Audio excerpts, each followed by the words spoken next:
Hello, I am Nicholas Koech, and today I want us to talk on a very sensitive matter that has been affecting so many people, and that is the production of an idea or the manufacturing of an idea.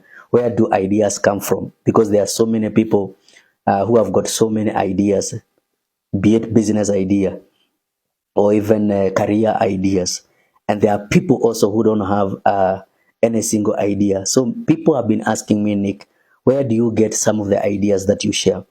And today I am so happy because this is one of my favorite, teachings and my favorite understanding that I can demystify to my people. Therefore, I encourage you that be very much attentive because it's going to be a very transformative, conversation, and it will bring a total change as far as your way of thinking and your whole life is concerned. And let me say that just like the normal factories, for there to be a production of a certain product, there are certain things that have to take place in terms of the raw materials that will facilitate the process for there to be a production, of a certain product. So there has to be a raw materials. But now again, for us, ideas come from somewhere. They come from somewhere, and for there to be a production of an idea or for there to be a manufacturing of an idea, then what are some of the raw materials that will facilitate the process? And there are only three materials that you need for there to be a manufacturing or for there to be a production of an idea in your mind. Because one of the analogies that I said or I shared with you earlier, that our mind is a production center.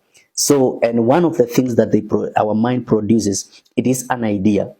Therefore, the kind of an idea that you have is very important because it will determine the state either of your financial life, of your economic life, of your social life, or even spiritual life.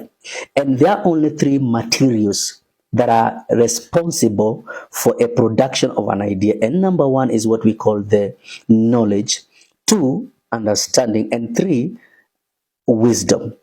And knowledge, let me just clarify and define. Knowledge is just the acquisition of information. Understanding is the comprehension of information. And wisdom is the application or the execution of the information. But now, where do you acquire the information?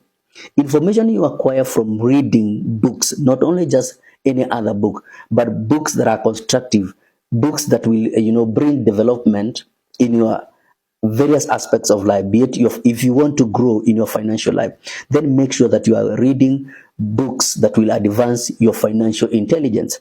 Be it in your spiritual life, then you have to make sure that you are reading books and the Bible that will advance your spiritual intelligence. Therefore, the kind of information that you absorb is very important, because if you if you absorb, a junky information, it will result to junky production of ideas.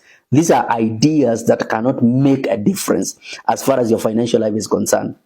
Maybe it is an idea that you receive from gossip. This one cannot make much difference. So if you want to have rich, sensible, and fertile ideas, then you have to make sure that the source of where you are acquiring your information has to be a very correct informations that has been tried and tested.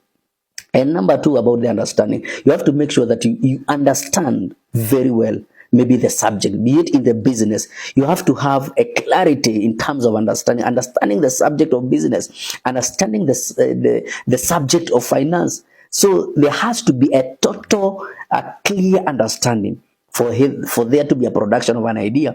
And number three, after number one, acquisition of information, number two, comprehension of information, then the main part and very important, which is the key, it is the execution of the information. Because you can acquire the information that, and like, so many people have been acquiring information, has been trying to understand in terms of comprehension.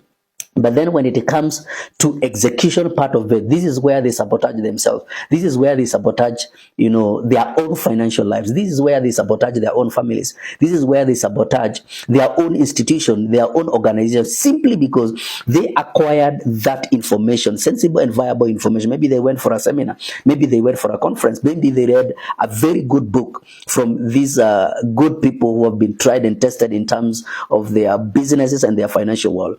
But when it came to execution part of it, they never executed.